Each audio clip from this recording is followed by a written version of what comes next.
E69 news కి స్వాగతం. ముందుగా ముఖ్యాంశాలు. ప్రధాని మోదీ ప్రారంభించిన చీనా వంతెనను చూశారా? మొత్తం ఏం చెప్పినా అబద్ధమే. హరీష్ ఆగ్రహం.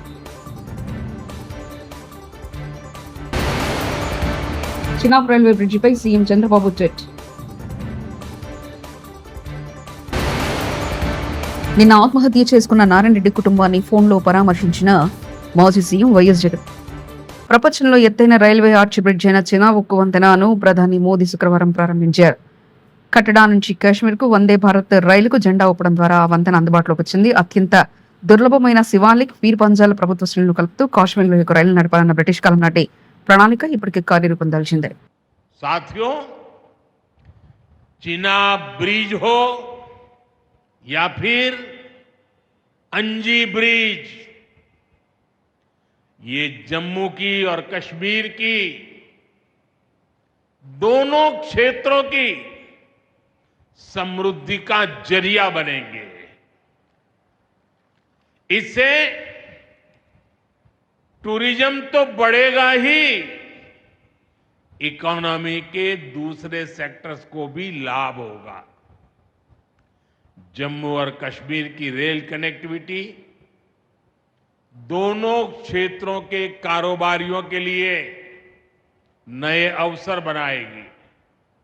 इससे यहां की इंडस्ट्री को गति मिलेगी. अब कश्मीर के सेब कम लागत में देश के बड़े बाजारों तक पहुंच पाएंगे और समय पर पहुंच पाएंगे. सूखे मेवे हो या पश्मीना शॉल, यहां का हस्तशिल्प अब आसानी से देश के किसी भी हिस्से तक पहुंच पाएगा. इससे जम्मू कश्मीर के लोगों को देश के दूसरे हिस्सों में आना जाना भी बहुत आसान होगा. साथियों, मैं यहां संगलदान के एक स्टूडेंट का अखबार में कमेंट पढ़ रहा था. उस स्टूडेंट ने कहा कि उसके गांव के उन्हीं लोगों ने अब तक ट्रेन नहीं देखी. జమ్మూ కాశ్మీర్లో చినాబ్ నదిపై నిర్మితమైన ప్రపంచంలో అత్యంత ఎత్తైన రైల్వే బ్రిడ్జ్ ప్రారంభం విషయం తెలిసిందే. ఈ రోజు ప్రధానమంత్రి నరేంద్ర మోదీ జెండా ఊపి చినాబ్ రైల్వే వంతెనను ప్రారంభించారు.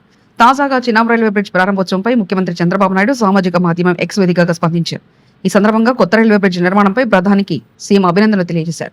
ప్రధాని నాయకత్వంలో కొత్త దశ మొదలైందని, చినాబ్ రైలు వంతెన ప్రపంచంలో ఎత్తైందంటూ ముఖ్యమంత్రి కొనియాడారు. రాష్ట్ర ప్రభుత్వం కేబినెట్ సమావేశం పెట్టి నిరాశపరిచిందని మాజీ మంత్రి హరీష్ రావు వ్యాఖ్యలు చేశారు. శుక్రవారం మీడియాతో మాట్లాడుతూ 6 గ్యారెంటీలను ప్రభుత్వం మర్చిపోయిందన్నారు. గాలి మోటార్పై తిరుగుతూ గాలి మాటలు మాట్లాడుతున్నారని మండిపడ్డారు. ఒక డిఏ ఇచ్చేందుకు ముచ్చటగా 3 కమిటీలు వేశారని, దీనికి కేబినెట్ లో 5 గంటలు చర్చ చేశారని వ్యాఖ్యలు చేశారు. ఉద్యోగులను కాంగ్రెస్ ప్రభుత్వం నిట్టనిలున ముంచుతుందన్నారు. తక్షణమే 3 డిఏలు చెల్లించాలని బీఆర్ఎస్ పార్టీ డిమాండ్ చేస్తున్నారు. ఇవాళ గోదావరి బనకచెర్ల ప్రాజెక్టు మీద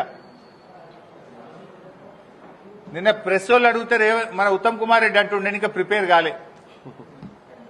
వెనకట కేసీఆర్ గారు అసెంబ్లీలో ప్రజెంటేషన్ ఇచ్చిండు. అసెంబ్లీలో ప్రజెంటేషన్ ఇస్తే ఉత్తమ్ కుమార్ రెడ్డి లేచి అరే మేము ప్రిపేర్ అయ్యి రాలేదు అంటాడు. ఏది అసెంబ్లీలో మాట్లాడమంటే మైక్ ఇస్తే స్పీకర్ గారు నేను ప్రిపేర్ అయ్యి రాలేదని లేచిపోయింది ఆ రోజు అసెంబ్లీలోకి. నిన్న ఉత్తమ్ కుమార్ రెడ్డి గారిని గోదావరి బంకచెర్ల మీద ఏమైతుంది అంటే ఇంకా నేను స్టడీ చేయలేదు, స్టడీ చేసి మాట్లాడుతా అంటాడు. నువ్వు నీటిపారుదల శాఖ మంత్రివా ఏంటిది? నువ్వు స్టడీ చేయకుండా ఉంటావు. స్టడీ చేయలేదంటే నువ్వు ఎంత బాధ్యత రహిత్యంగా ఉన్నావు. రాష్ట్రానికి సంబంధించిన అతి ముఖ్యమైన గోదావరి జలాలకు సంబంధించిన ఇష్యూ మీద స్టడీ చేయలేదని మాట్లాడతారు. నిన్న కేబినెట్ లో గోదావరి బంకచెర్ల మీద మాట్లాడతారు. ఏదో గట్టిగా స్పందిస్తారని మేము ఆశించినాం. టైం దొరకలేదట. నెక్స్ట్ మీటింగ్ లో మాట్లాడతారట. పేపర్లలో ఏమొచ్చిందంటే గోదావరి బంకచెర్ల మీద మాట్లాడడానికి టైం దొరకలే, మళ్ళా మీటింగ్ లో మాట్లాడతారట. అంటే రాష్ట్రానికి సంబంధించి ఇంతకంటే ముఖ్యమైన అంశం ఇంకోటి ఉంటుందా? ఏం మాట్లాడినారు 5 గంటలు? కమిషన్ల గురించో, పర్సంటేజ్ల గురించో, హైకమాండ్కి పంపే మూటల గురించి మాట్లాడుకున్నారా?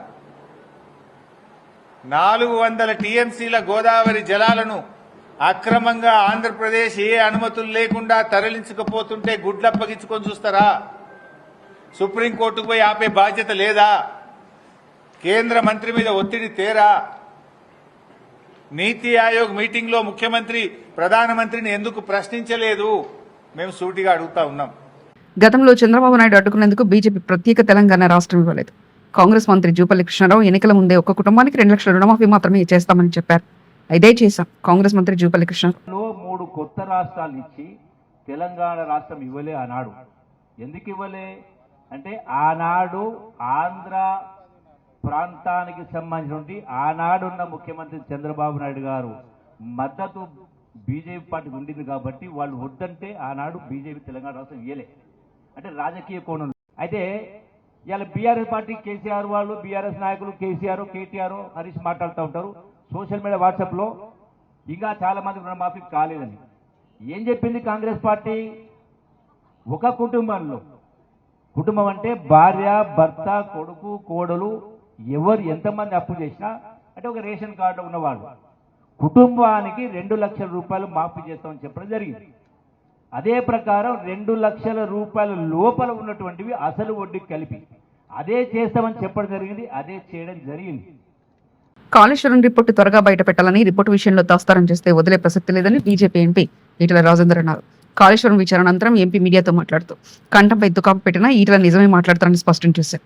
ఆర్థిక మంత్రిగా ఉన్నప్పుడు డిజైన్లు నిర్మాణంలో సంబంధం ఉందా అని కమిషన్ అడిగిందని తనకేం సంబంధం లేదని చెప్పానన్నారు.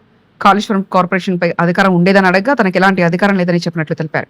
కాళేశ్వరం నిర్మాణం క్వాలిటీ గురించి ఇంజనీర్లు చూసుకోవాలి కానీ కేసీఆర్ ముఖ్యమంత్రిగా ఉన్నప్పుడు హరీష్ నాయకత్వంలో కేబినెట్ సబ్ కమిటీ వేశారన్నారు. వివాహ బంధంలోకి అడుగుపెట్టిన హీరో అక్కినేని నేడు తెల్లవారుజామున 3 గంటలకు ప్రేయసి జనాబును వివాహం చేసుకున్నారు.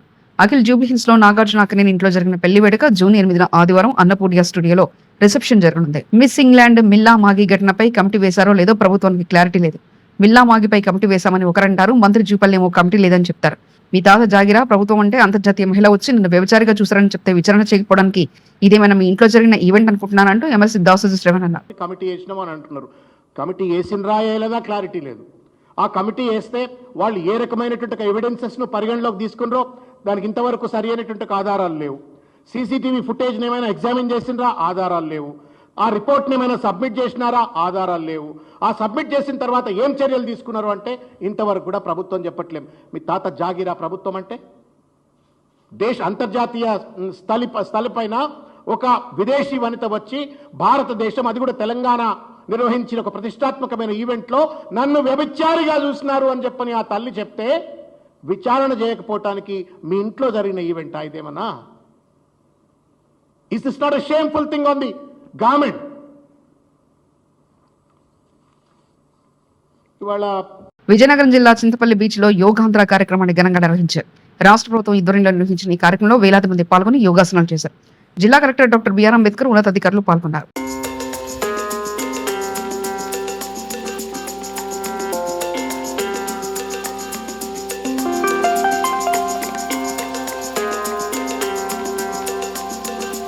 పార్టీ క్రమశిక్షణ సంఘం చైర్మన్ మైదుకూరు మాజీ ఎమ్మెల్యే రఘురామరెడ్డి ఫోన్ నుంచి కుటుంబ సభ్యులతో మాట్లాడిన వైఎస్ జగన్ నారాయణ రెడ్డి ఆత్మహత్యకు కారణాలు అడిగి తెలుసుకున్నారు. కాజీపేట మండలం దుంపలగట్టుకు చెందిన నారాయణ రెడ్డిపై అక్రమంగా గంజాయి కేసు పెట్టి జైలుకు పంపడంతో పరువు పోయిందని ఆత్మహత్య, అరెస్టు సమయంలో డబ్బులు ఇవ్వకపోవడంతో పోలీసులు తీవ్రంగా హింసించారని వైఎస్ జగన్ కు తెలిపిన కుటుంబ సభ్యులు పూలమ్ముకుని జీవించే నారాయణ రెడ్డి మరణంతో భార్య, 2 పిల్లల భవిష్యత్తు అంధకారం. అధైర్యపడవద్దని కుటుంబ సభ్యులను ఓదార్చిన వైఎస్ జగన్ వారి కుటుంబానికి వైఎస్ఆర్సీపీ అండగా ఉంటుందని భరోసా. నారాయణ రెడ్డి ఆత్మహత్యకు కారణమైన వారిపై చర్యలు తీసుకునేందుకు పార్టీ అండగా ఉంటుందంటూ స్పష్టం చేశారు జగన్. హలో అన్నా, ఏమంటే అదే మనం వైసీపీ అనే దురుద్దేశంతో ఏమైందంటే కేసు ఉద్దేశపూర్వకంగా యాక్చువల్ 9 మంది మీద పెట్టి మళ్ళీ పంపించిన తర్వాత ఈయన సపరేట్ గా వైసీపీ కార్యకర్త కదా పక్క పిలిచి కొట్టారు సార్ దారుణంగా. వీళ్ళు రోడ్డు మీద యాక్చువల్గా పిలిపించి నువ్వు డబ్బులు డిమాండ్ చేశారు. డబ్బులు డిమాండ్ నేను ఎందుకు తప్పు చేయలేదు కదా, నేను ఎందుకు కట్టాలన్నాడు.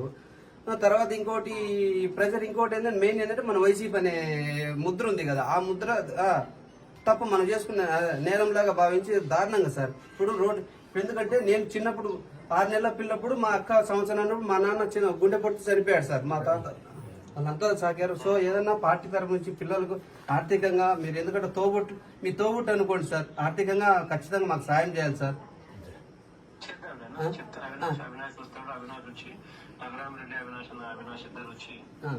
ఇంకోటి మన నిన్న అవినాష్ వచ్చిన తర్వాత మళ్ళీ వస్తాం మేము వచ్చేసి కూర్చొని చేసి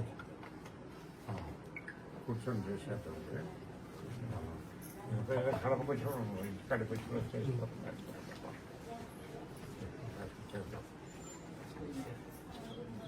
అదే తప్పకుండా చేద్దాం.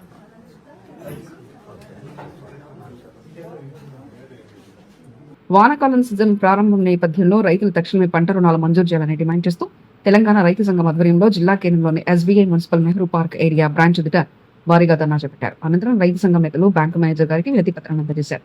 ఈ సందర్భంగా తెలంగాణ రైతు సంఘం జిల్లా ప్రధాన కార్యదర్శి బుక్యా చందునాయక్ మాట్లాడుతూ ప్రభుత్వ రంగ బ్యాంకులు ప్రజల డిపాజిట్లు మరియు కేంద్ర ప్రభుత్వ వాటాధనంతో నడుస్తున్నప్పటికీ రైతులకు రిజర్వ్ బ్యాంకు నిబంధనల ప్రకారం 18% పంట రుణాలు, 22% దీర్ఘకాలిక రుణాలు ఇచ్చే బాధ్యత ఉన్నప్పటికీ సీజన్ ప్రారంభంలో రైతులకు రుణాలు ఇవ్వకపోవడం వల్ల రైతులు ప్రైవేటు వడ్డీ వ్యాపారుల వద్ద అధిక వడ్డీకి అప్పు తెచ్చుకోవాల్సి వస్తుందని తెలిపారు. ఈ పరిస్థితి వల్ల రైతులు అప్పుల ఊబిలో కూరుకుపై ఆత్మహత్యలు చేసుకుంటున్నారని ఆవేదన వ్యక్తం చేశారు. ఇన్సూరెన్స్ పేరుతో రైతులకు భారీ ఎత్తున నష్టము. వర్ధిల్లాలి తెలంగాణ రైతు సంఘం. వర్ధిల్లాలి తెలంగాణ రైతు సంఘం. రైతుల ఐక్యత.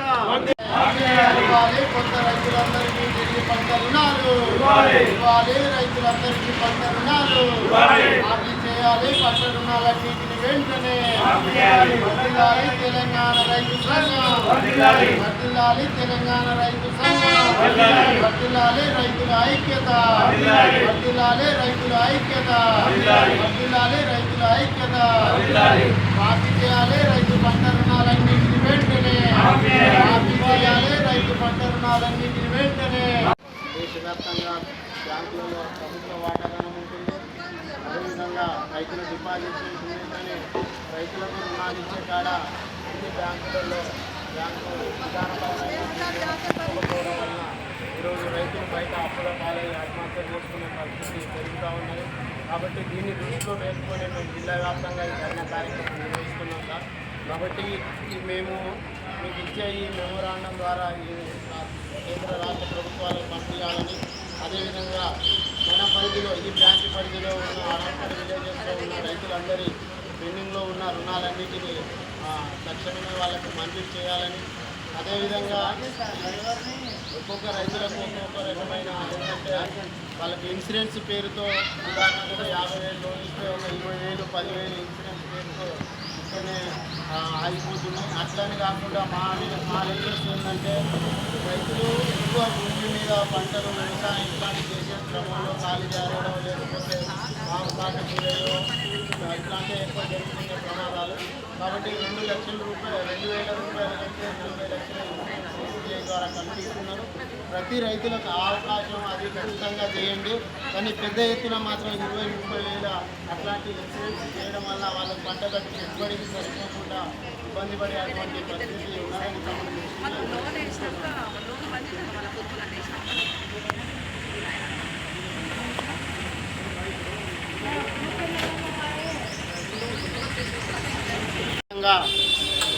జూన్ 5, 6 నిన్న ఇవాళ బ్యాంకుల ఎదుట ధర్నా కార్యక్రమం నిర్వహించడం జరుగుతుంది. ముఖ్యంగా రైతులందరి రుణాలను వెంటనే మాఫీ చేయాలని, అదేవిధంగా కొత్త పంట రుణాలను ఇవ్వాలని డిమాండ్ చేస్తున్నాం. ఎందుకనంటే ఈరోజు వ్యవసాయ సీజన్, వానాకాలం సీజన్ ప్రారంభమైంది. పంట రుణాలు ఇవ్వకపోవడం వల్ల ఈరోజు రైతులు 5 నుంచి 10% వడ్డీకి తెచ్చి పెద్ద ఎత్తున అప్పుల పాలయ్యి ఆత్మహత్యలు చేసుకునేటువంటి పరిస్థితి రోజు రోజుకు పెరుగుతూ ఉన్నది. ఈరోజు వ్యవసాయాన్ని చేయకుండా వ్యవసాయాన్ని వదిలేసి ప్రతి సంవత్సరం 1 కోటి మంది రైతులు వ్యవసాయాన్ని దేశవ్యాప్తంగా వదిలి పట్టణాలకు వలసపోతున్నటువంటి పరిస్థితి ఉన్నది. అందుకోసం కేంద్ర రాష్ట్ర ప్రభుత్వాలు ఏదో తూతూ మంత్రంగా రైతులకు హామీలను ఇస్తూ రైతును రాజు చేయడమే మా లక్ష్యమని ఈరోజు అధికారంలోకి వచ్చిన తర్వాత రైతు రుణాలను మాఫీ చేయడంలో, రైతులకు కావాల్సిన సబ్సిడీలను అందించడంలో రైతులకు కల్పించట్లేదు. అందుకోసము ఈ ధర్నా కార్యక్రమము నిర్వహిస్తున్నాం. కేంద్ర ప్రభుత్వము దేశవ్యాప్తంగా రైతు రుణాలన్నింటినీ మాఫీ చేయాలని, అదేవిధంగా ఏ బ్యాంకులో చూసినా కేంద్ర ప్రభుత్వం వాటాధనం ఉంటుంది, అదేవిధంగా ప్రజల డిపాజిట్లు ఉంటాయి. కానీ అందులో నుంచి రైతులకు రుణాలను ఇవ్వడంలో మాత్రము ప్రధాని మోదీ ప్రారంభించిన చినాబ్ వంతెనను చూశారా?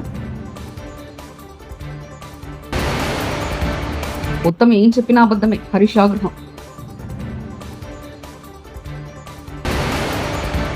చినాబ్ రైల్వే బ్రిడ్జిపై సీఎం చంద్రబాబు ట్వీట్. నిన్న ఆత్మహత్య చేసుకున్న నారాయణ రెడ్డి కుటుంబాన్ని ఫోన్లో పరామర్శించిన మాజీ సీఎం వైఎస్ జగన్. ఈ 69 న్యూస్ ఇంతటితో సమాప్తం. చూస్తూనే ఉండండి ఈ 69 న్యూస్.